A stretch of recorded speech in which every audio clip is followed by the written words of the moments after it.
covering all your favorite parts of the 50-yard fight. This is the Inside the Walls podcast with Zach Kyleman and Jim Mernier. Joining us today on the Inside the Walls podcast, we have quite the special guest who has been making some buzz with his docuseries for the Columbus Lions. It is Aidan Kowalski joining us, director of said series, who was with the Lions last year through the entire season. 2 episodes of Inside the Lines, the name of the said docuseries, is out on YouTube right now. Recommend you go check that out after we discuss here with the director, or before. Honestly, if you want to hit pause, might be a good time, because we're going to get some nuggets in the series here as we go along with this discussion. Aidan, how you doing, man? How's other episodes coming along? 2 in, many more to go.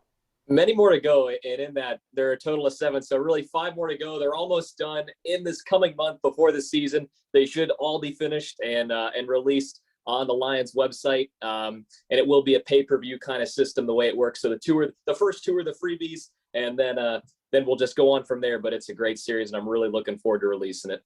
Well, I will say the freebies definitely are enticing to pay for the rest. I know me and Jim were impressed with the shot development, the kind of stories behind the scenes that were put in, just a little bit more humanization of the players besides just knowing them as, people that catch a ball or, snap or play on the turf during the 50-yard fight that we have every Saturday or Sunday. So it was really nice. How did this project come to be? Because, we were hearing about it from yourself. We discussed with you on the side outside the show, in our own group chats, but what are the origins of this project? Gosh, that's a great way to start too, because I never thought I'd be doing this sort of project actually until after the first game. This was originally supposed to be just like a week by week basis where I would jump on, shoot the game on my camera, do a little 5-minute edit, post that as a promotional piece. And then it turned into something where, all right, this team feels a little bit more special. Then Josh Blair, one of the owners of the team of the Lions, he then jumps on and says, well, hey, what about this idea? And I was partially contemplating that before the season, but I was like, I don't know if I had the capacity for it or whatever it be. And after that first Albany game, when we went up there with 3 days of notice of full team practice, I jump on this train and go, you know what? I think this is something I can do. It's something I want to do, and I know it's going to turn out well. Man, that first episode, you talk about whirlwind. I think that first one also fits not only you doing this, but now, of course, just looking back at last year, it's funny how much difference a year makes. I know there's been a lot of, for the NAL this year, a lot of will they, won't they type of things in terms of teams, in terms of events. For crying out loud, we're still talking about, post-August with Ironman rules and other, issues coming along, even, no cap situation. Like, we almost forget about the Ontario Bandits having to cancel at the last minute, or, doing that quick turnaround of 3 days practice and boom, you're heading up to Albany. Albany having a month to get ready to play last year. That was the world we were in. Fun times, I guess, after the fact for yourself. That episode 1 was mostly building up to that. I gotta ask, looking back, would you have it any other way in terms of content? You know what? I thought about that, and I don't have many regrets filming what I did. It's not like I missed a shot. I didn't feel like I never left a practice. I never left a game feeling like, gosh, I missed that. I wish I could redo that and tell that story. So that's what I'm so excited to share the rest of the series with, because I know I captured all the moments that I was able to capture in there for. And I was at probably, at least one practice every week. I was at all the special events. I was at every game on the sideline. And then, getting hours upon hours of interviews with players, I got to fill in parts that maybe I didn't get to go to all the time. Right. There's plenty of stuff going on with Columbus that we learned about. I gotta ask, reactions back to at least the rookie night. Did you know about that at the time?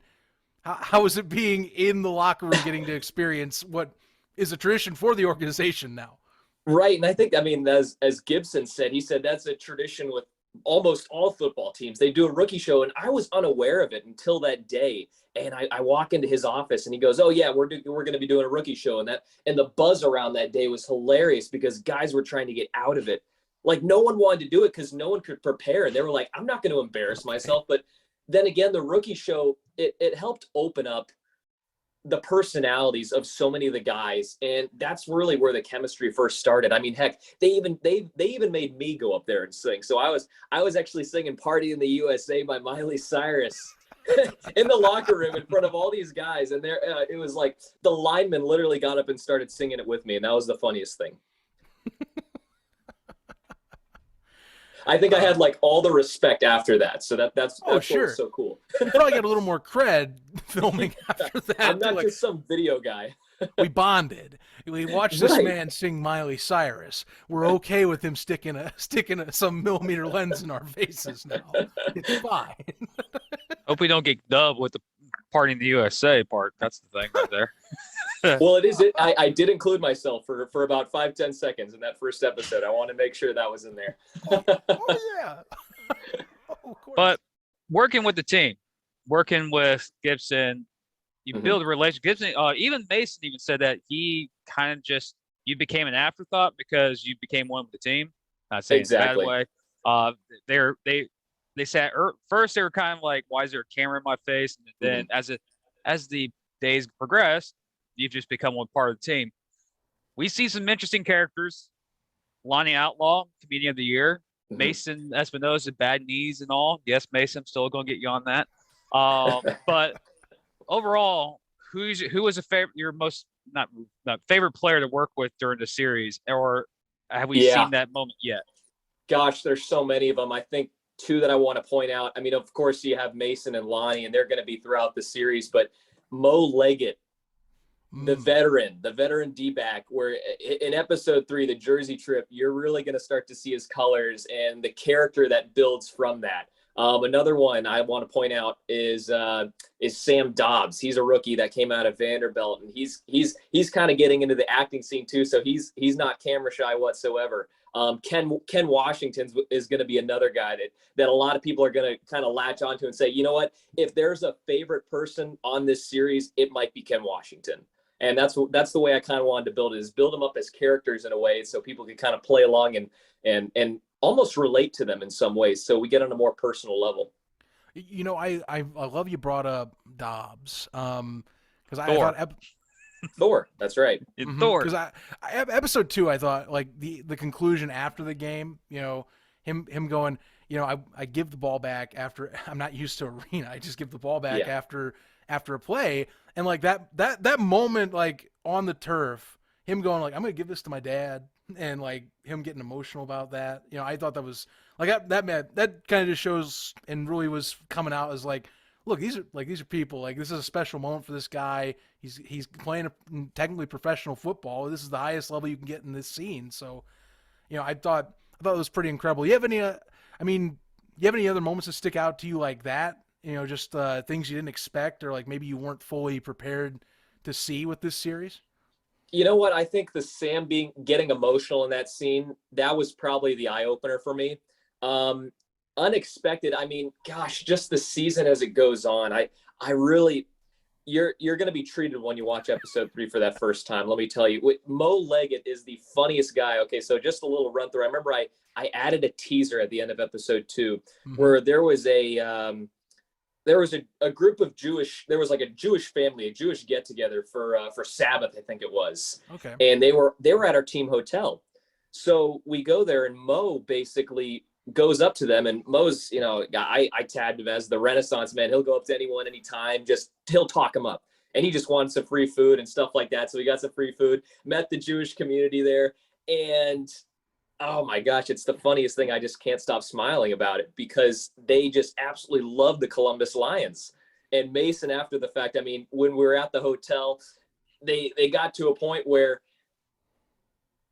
they sent us off. So as we were going to the game, they were literally outside waving us goodbye. I mean, I don't want to spoil too much, but that's probably one of my favorite moments of the season.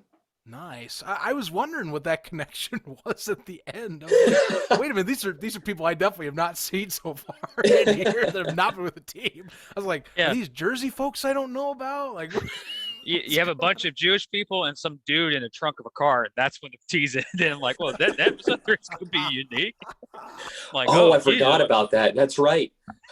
Yeah, because Ken Washington. So the story behind that was we were on our way to the airport. It was a rainy day, and the flight was delayed. Thank goodness. If the flight wasn't delayed, that car with Ken, I think it was Kewan Alfred, the trainer Terry, and I think one other, they would have missed the flight. And in Ken's trunk was all the training equipment for Kerry. So we basically would have had to possibly delay the game because some of our players weren't going to be on that flight. Man. Wow. Oh, arena ball. You got to love it. It's not like the NFL. Like, yeah. oh, we can. Yeah, let's park the jet there 5 minutes. We can do this. Like, okay, Bill, you can get into the truck now. That's what's awesome. You get the stories behind it too. We just assume things go fine normally, Not last year. Well, okay, credit. Last year, yes, we were all going through some different pieces to it, but nonetheless, still people assume some things are going smoothly. Some items of this stuff we don't all know about the story behind the scenes unless we maybe are in the room or something like that. I'm gonna be honest, like like Alan Meek putting the helmets together, things like that. Being director of football operations and getting that stuff in order. Like, yeah, I'll just go in my normal routines. I'll sit in the stadium and get things ready to go. This is how I do it every week. I was like, felt very down, down home, like small community type feel for that. Which the Lions I think kind of give that off very much. They do. It doesn't feel like a big city group. It feels like we're the little guy, but we make a big presence out of here. We have the respect of this league. Something that definitely comes out in this series, I feel. It does. Yeah. I mean, 5 of the past 6 years, they've made a championship. And it's like, Columbus is always like, it kind of, you feel like that little brother to whether it be Jacksonville or Albany or kind of the larger market teams and having to compete with that. But the quality of the players and the quality of the guys is just unmatched. And, one thing that was different from my expectations walking in were some of the personalities. I didn't know how well they would get along. And I think part of it has to be attributed to the chemistry that was just found on that team. It was such a special group of guys. They were so, they were so woven, so tightly knit. Even with a shortened season, it felt like a family situation, and they were so comfortable together. And that's what made it so special and why really we won so many games. Is there anything you couldn't shoot? Like, did you have a list of things that's like, you cannot do this? Or like you're going there and they're like, on second thought, maybe you should be cutting that out. So usually what will happen is one of the guys, if they're just having a little side conversation, he'll just be like, Aidan, you don't need to get this. And, that's okay because it's really not that important. It's more personal matter versus really the bigger picture. Okay. And that would just distract from it anyway. Outside of those small moments, which were very few, I got to keep it as uncensored as possible. Nice. It was just as raw as possible. I mean, some guys even took the camera from me and then they started filming because they were so into it. And I got to go behind closed doors. So in episode 2 in that Albany game where I got to be in the main locker room and then take it into the coach's locker room where there were 2 totally different attitudes because Gibson had to put on a different face, making sure the team stayed in it. And then to his coaches where it was like, all right, we got to, keep this thing together because you know how it's just going to sprinkle apart if, yada, yada, yada. But I got to be in those rooms when those closed door conversations happen. And we're going to get to release those on the episodes. That's awesome. I'm glad to hear about the uncensored, or at least as close to real as you can get. Right. Type of thing. Which, I mean, some docuseries, there are things you can't fully release everything. I know that every situation is different, but like that is nice that, even hearing that from yourself, being the one behind the camera, that, reconfirming like this is definitely everything you were going to get out of this so far. And that the rest of this, you're going to get everything as much as you could possibly take in. So that's great. How do you, Jim, you can go ahead. I was going to just ask him a question about, you went to Albany, you went to Jacksonville, you went to Columbus or Carolina, the visiting venues you visited. Mm-hmm. Were those venues very welcoming for you as a person who's recording a documentary series? Because I know some venues are like, hey, what's this random guy doing on the field? Get off the field. I noticed you and Jacksonville were on the field a lot, so maybe Josh Blair was talking to Steve Kerr, and it's like, hey, he could be on here. He knows what he's doing. How was it working in those different arenas, especially?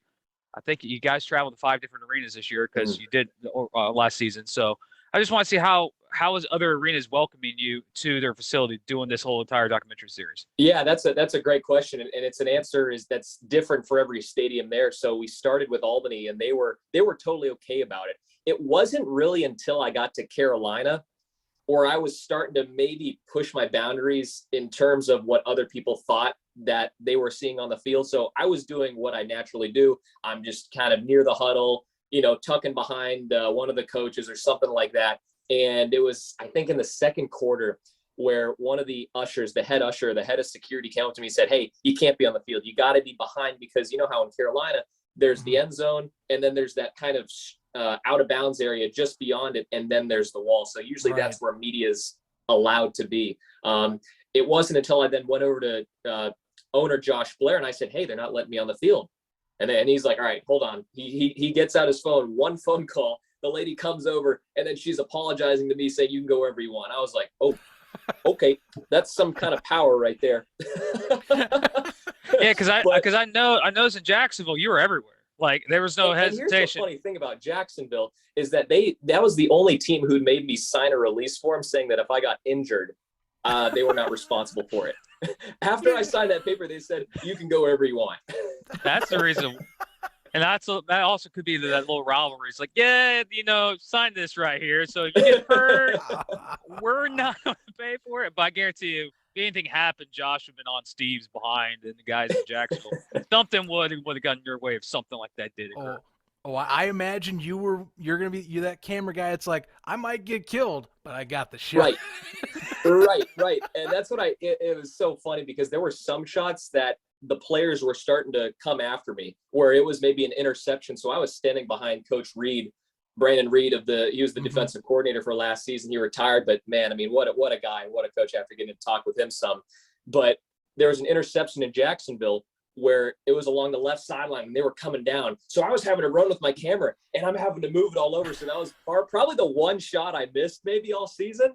And then one other one, I think this was the Jersey game at home. So this was game 8. Okay. And there was a snap into the end zone. I think Mason took it back. I'm not sure if he fumbled it or not, but the linemen were rushing back toward me and I was up against the wall. So I really couldn't go much elsewhere. So I had two huge linemen starting to tackle and it was coming toward my way. And I'm like, I really have nowhere to go right now. And this was the closest call from me getting actually taken out. My shoe actually came off because they had fallen on my leg somewhat. And I had to just yank my leg out and my shoe's just on the ground there. I'm like, all right, that's about the closest I've come to ending my filming career. Mom, it's been nice. Why? But yeah. The wall always wins, Ma. Well, 300-pound freaking offensive lineman and a wall, and Aidan right there. Not a good picture right there. 160-pound Aidan's going to be in 2 pieces at the end of the play. I'm just imagining somehow you get stuck in between a tackle and it's like they suplex him a little too far with the motion. Oh. Now, I've seen people in documentary series, like the NBA did one a couple years ago.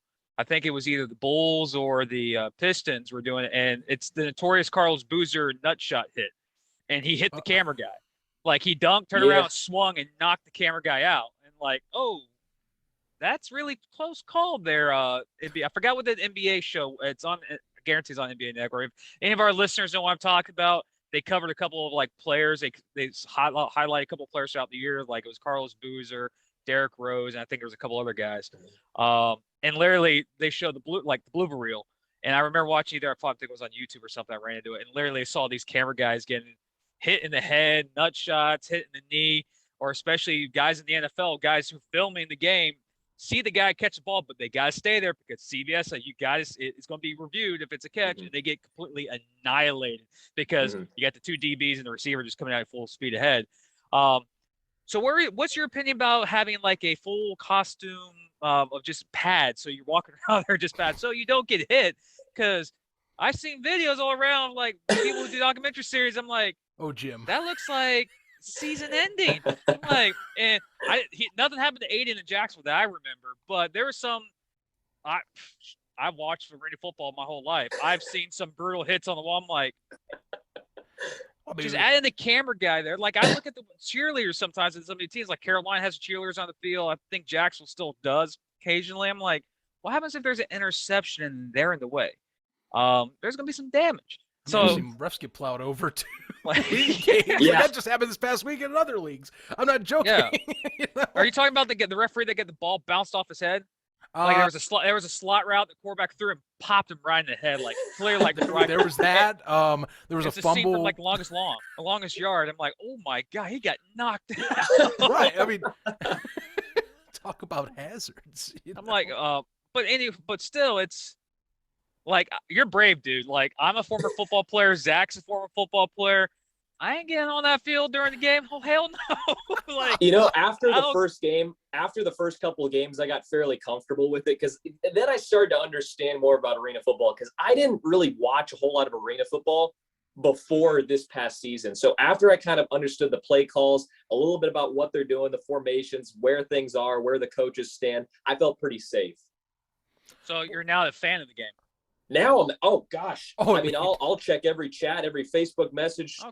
Cool. Everything. Remember to tune into us. Yeah. No, I mean, I listen to the podcast with Mason. I know this is not going to be a hard question for you, but who's your allegiance to in the NAL for next season? Are you free agent or are you still sticking with Columbus? Oh no, with the Lions. I'm actually going to be. I was hired back. I was hired back to be the public address announcer for them this upcoming season, so I'll be hanging out with the team still. There can't be traded. No trade, nothing. No, not yet. Not yet. He's trying to get his angle. That's exactly what this is. I'm as much of a free roamer. Man. I need connections. That's what happens that's what happens. You live in the Midwest like myself, and you don't live close by, or you don't get to film a team. So I get to at least roam a little bit. Jim, he's set. He's been a Sharks fan forever. It's just how it goes. Actually, was a Predators fan before, but that was at 2006. I was went to my first arena football game in 2006. Was New York Dragons and the Orlando Predators in the at that time Amway Center. That was my first introduction in the game, and I was hooked ever since then. And then when Jacksonville got a team in 2010. Been with them ever since. I haven't missed maybe 3 or 4 games because of work, but been there every game, especially that 30-point beating last year by you guys. So yeah, thank you, Mason. Thank you. $40 for the beers. I got to ask you, man. What are some other challenges with filming the game? Because I mean, you can obviously the sidelines aren't exactly traditional sidelines. You get a select slit per side, or really on one side, really, that you can work with, or depending on the arena restrictions, how you get to work with things. I mean, how is it handling 50-yard versus, say, maybe if you have experience with other settings? Well, 50 yards definitely going to be easier. I haven't filmed an actual football game like on a 100-yard field, but with the 50-yard field, the challenge then comes down to I only have one camera and I can only choose to shoot one thing at one time. So the biggest thing was, all right, do I go after the play? Do I go after the coach's reactions? Do I go after the bench players? Is there a side conversation with the fans that I want to capture? So the way I kind of handled that is I had 2 different microphones. So on one video, I could then take my Rode mic, which was the thing that was just going to be attached to my camera itself and just get whatever's right in front of me. Or I can unplug it and then plug this other connection in, which is toward the wireless mic. Okay. Now with the wireless mic, I can then put on Coach Gibson. I can put on a player. I didn't trust putting it on a player this season in game. That just felt a little dicey to me. So what I did is I put it on referees instead. I love that. I got all the conversations in the huddle. So I love the episode too when you put on the ref. He's like, I saw that one coming, like that.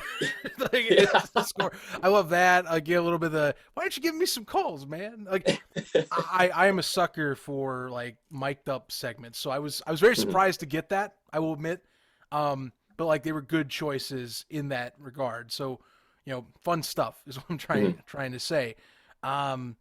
I mean, Coach Gibson's reactions to at least the Albany game so far, it adds on to like that almost comeback from week 1 because that was a good finish. Like Yeah. I know me and Jim had plenty to say about that after that. Mhm. And we were just I getting. mean, the game was things over. rolling. That's what was so cool about it.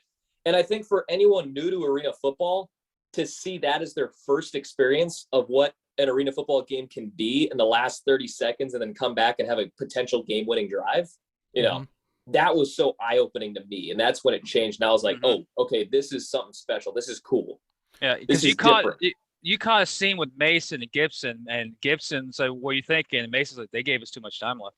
46 seconds, Yeah, 46 seconds. They gave it to. I'm looking at a score. I'm like, well, of course when they get at that time, we as fans, we don't know you're recording this, so I'm looking at me and Zach were texting throughout the game. We're like, well, if they get an onside kick here and Mason goes down the field and scores, it could be kind of interesting. And Columbus gets the onside kick and they score. We're like, oh, okay, here we go. But unfortunately, the next one I think went out, hit the board, so that's technically out. But still, you caught that moment where Gibson looked at Mason and goes, "What do you think?" And he goes, "They gave us too much time." That's what me and Zach love, is that even though Columbus lost that game, even though Columbus had a 0-3 record against Albany, that mentality for a coaching staff and that mentality from a coach to a quarterback tells you what that organization is. They know they can beat you no matter what the score is. If it's down 14, if it's down 20, or if they're up by 20. That's the mentality that a lot of fans outside the arena game don't see. The only thing people outside the arena game think, oh, rock and roll, $2 beers, whatever, because it's a family event. But the game is it's the indoor version of the game that we love most. Everybody who's listening to this loves the NFL or college football. So we love an outdoor game. And when you go inside and see how the arena game is made and how, you can score 24 points and, this game's over 24-10. You hit that 1 minute mark, blink of an eye, it's 24-24. And you're like, oh, wait a second, what's going on? And what I'm trying to get at is that me and Zach just loved how you interacted with Gibson and Mason in that game, especially in the second episode as well. You get to see the insides of what it really takes to win these games. It's not just, we're going to go down 3 touchdowns. It's strategic. It's strategy. And that moment right there when Gibbs looked at Mason and goes, "What are you thinking?" And Mason goes, "They left us too much time." And that's why I tell fans who listen to us who are new to the game, don't leave the stadium when your team's up 21 points with 5 minutes left of the game. It can flip. I have seen games in the old AFL, like Jacksonville, for instance. We were down 23 points to Orlando in 2013 or something in Orlando. We came back and won the game. We scored 25 points in the last 3 minutes of the game.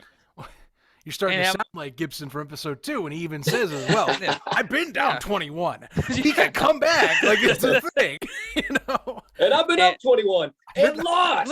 Yes. That was that stuff, I feel like, arena doesn't fully get understood as a version of the sport all the time. Like, it still very feels niche. Like, it's not it's not a very broad and out, but like, that kind of helps to explain, like, hey, this is how the sport's meant to be played. Like, fast-paced, anything can happen at the last minute. We've designed the minute at the end to do that, So that highlights that. That's what I call good cinematography.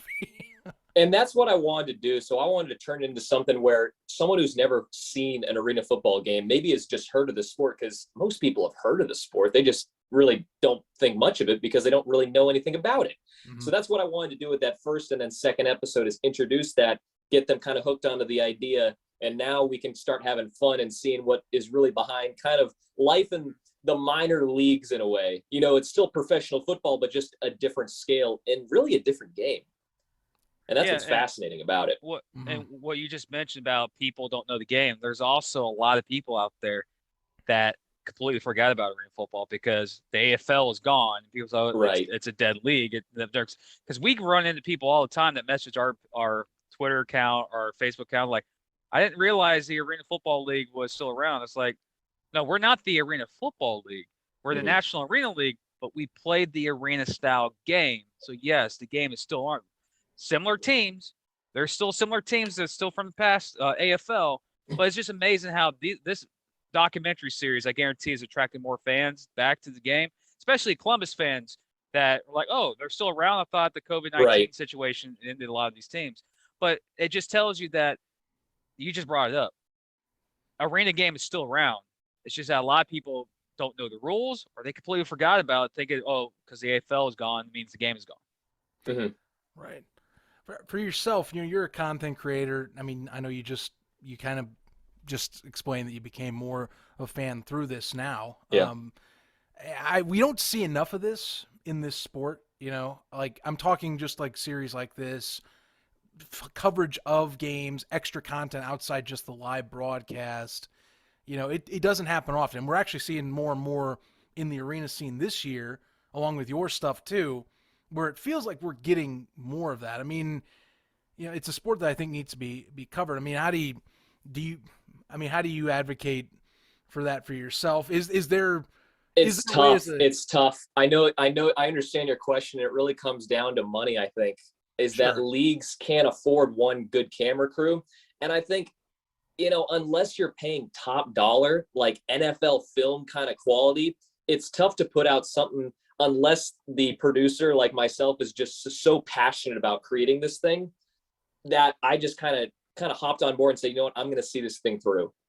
And no matter how long it takes, I want to make sure I put the best piece of art I can on video and make sure I tell the real story behind it. And it's really tough to find that when you have a team. I originally actually had a team of 5 people, and now we're a team of 2 people, and that's me and one other person. And he's just doing a couple of side edits and then sending me the clips so I can then pile it in. But I've basically done about 98% of the work. So it's like, all right, I get to make it the way I want to make it. And I think that's what also is going to make it so much better. Also, I got one last question from Zach. How is it working or actually talking with Duncan?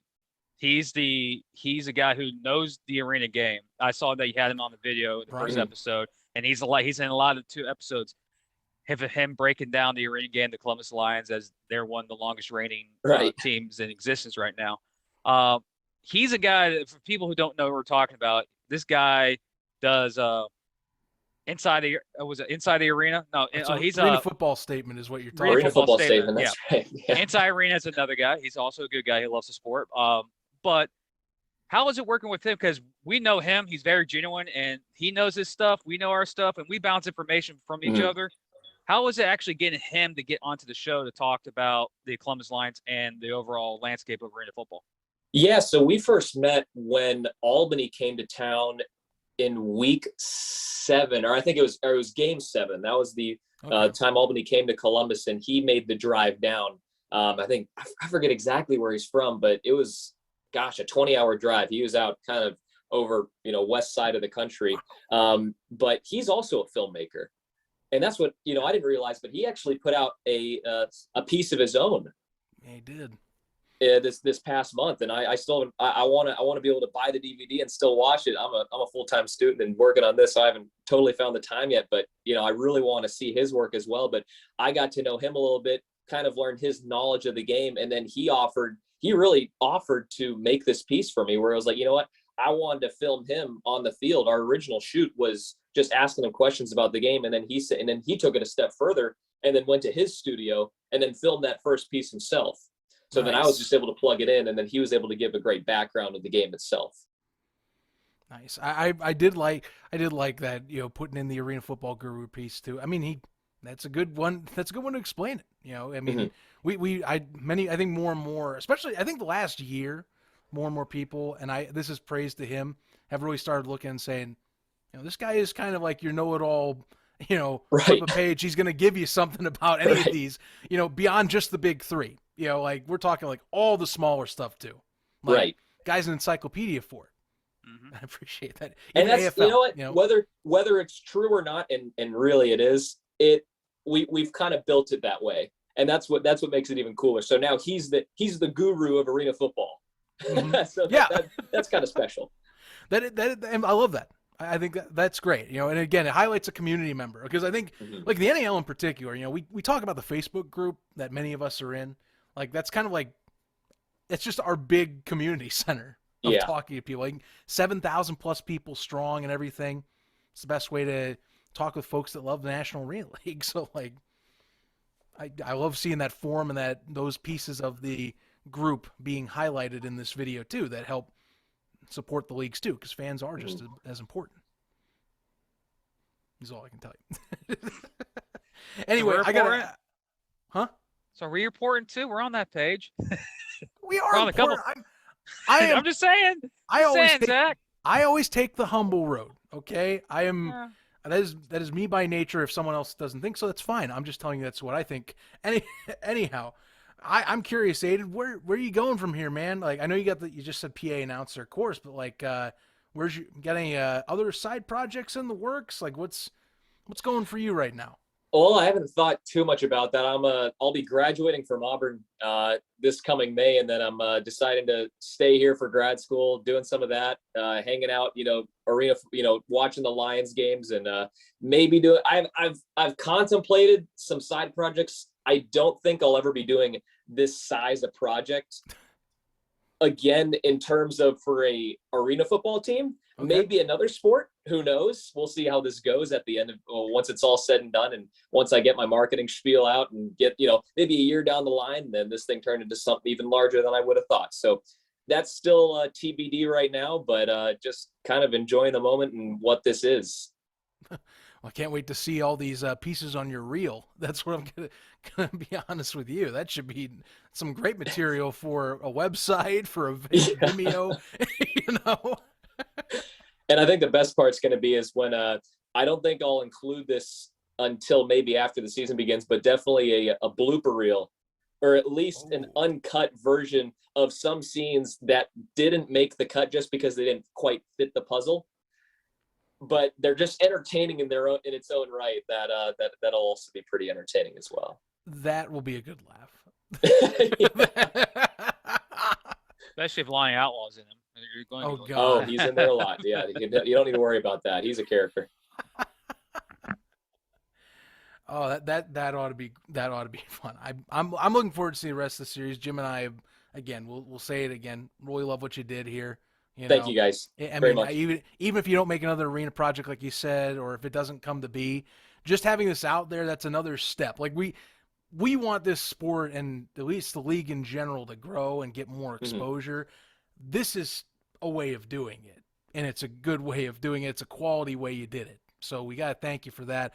Where can we find you, man? Like, highlight yourself. Give us a little bit of. We're gonna give you this time. This is your spread my media attention and my project works time. Well, at the end of the day, this is just a hobby for me. You can look up my name on Google, Aidan Kowalski, and I'll have different things pop up. But I wanted it bigger than that. I wanted to keep it more like almost as my name was sort of hidden behind the project, so people don't think, wait a second, a college student put this thing together. I want it to kind of feel like, okay, this is just integrated in what the National Arena League is, and now, okay, we just get to experience the Columbus Lions, and not just their 2021 season, but maybe for years to come, as this then becomes sort of like I got my inspiration for this series from a 2008 film, Playing for Peanuts. Okay. And it's a similar story. And I got a lot of my ideas from that show. And it was a 10-episode series that kind of followed the works of Wally Backman. And he was a second baseman for the Mets back in the day.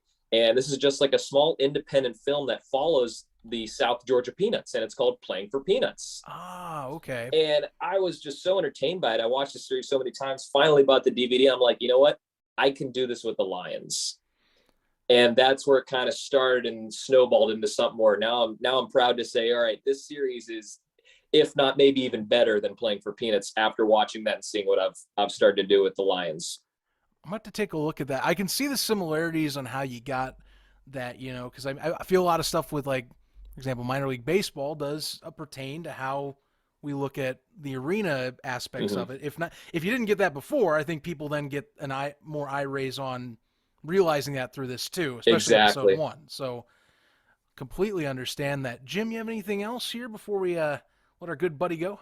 Yeah, the naming of the series. I knew you were going to bring that up. We couldn't leave without it. We couldn't name, because when Josh we're on the same message, it's like, oh, it's called Inside Lines. I was like, inside the are you still in the name from us? But anyways, it's intriguing because we could say that we're almost together mostly. But what made you just pick that Inside the Lines? So this started, gosh, I was working on a name for the longest time during the season. And I was asking players and coaches, like, God, if you guys have any ideas, just shout them out. So this is one bus ride home, whether it's it might have been the Carolina trip where it was Coach Sean Johnson, our lineman coach. And he kind of brought up the name sort of like Inside the Lions or whatever it was. We were just kind of spitballing. And I was thinking, well, lines sounds a lot like lions. So we're kind of getting the beauty of both words in a sense. So if you just say Inside the Lines, did I say lines or did I say lions? So that was kind of securing that. And then the second reason is that all of my shots, or a majority of them during the game, were shot inside the lines of the football field. I really didn't get into the crowd and shoot from outside. Oh, excuse me. There we go. my phone. Yeah, it is what it is. It's all good. So I really, everything was inside the huddle, inside the bench, inside the locker room, to where we got that inside look at everything. So that's why I kind of then stuck that in there. It wasn't until after I put the thing together and then I heard from conversation saying Inside the Walls, I'm like, you know what? That does sound a little similar. I'll give you that. But that was just a total coincidence, to be honest with you guys. I totally forgot about it. I mean, hey, look, it's just an arena theme. Like, we got folks like Inside Arena. We got Inside the Lines. Like, it's an indoor sport. Like, it's kind of unavoidable to a degree. You know, I get it. Fits it though. Hey, we don't have to file press charges or anything on the name. It's like, hey, they stole our identity. Thank you. But technically, you're inside lines. We're inside the wall, so we're basically inside the arena. We're basically inside the arena, covering everything's arena football. There we go. I like that. Really like that. But you're a Columbus guy, so I don't know about that. Natural enemies. Hey, we're getting close to the season. There's a rivalry coming up pretty soon. That's fair enough. Home opener. That's for sure. Aidan, thank you for taking your time, man. Again, we're looking forward to seeing the next 5 episodes here. You know, that are going to be available. I know we kind of asked earlier. To re-specify, any specific time frame when you expect at least episode 3 to be dropping? Well, so the way it's going to work is I will be dropping the rest of the series entirely now. So I dropped episode 1 and 2 a month apart from each other, and now it's just going to be everyone can binge watch it once it's finally released. My goal is to get it out by a week before the season, so around April 16th, which is also my birthday. So that'd be a nice birthday present if I could release it on that day. So I'm working to get it done by then, and or take a visit to Birmingham, because me and Zach will be live in Birmingham for spring stock for USFL football on the 16th. I was going to say, happy birthday. Your presence, the USFL opener. We're tailgating. We're doing a live podcast. Or FCF if you really care. Like, that's the other one, too. So, too funny. Well, I guess you can reward yourself for a job well done when it drops. Gosh, yeah. I'm going to figure out how to celebrate this one, but it'll be it's a year's worth of work coming down to 3 hours of footage. That's kind of been mind-boggling to me.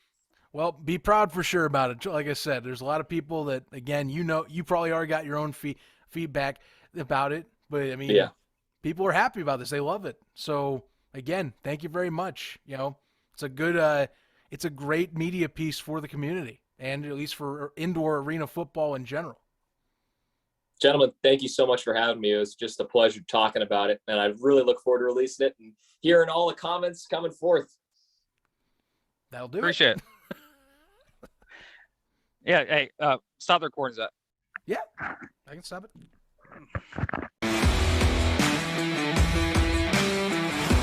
Covering all your favorite parts of the 50-yard fight. This is the Inside the Walls podcast with Zach Kyleman and Jim Mernier.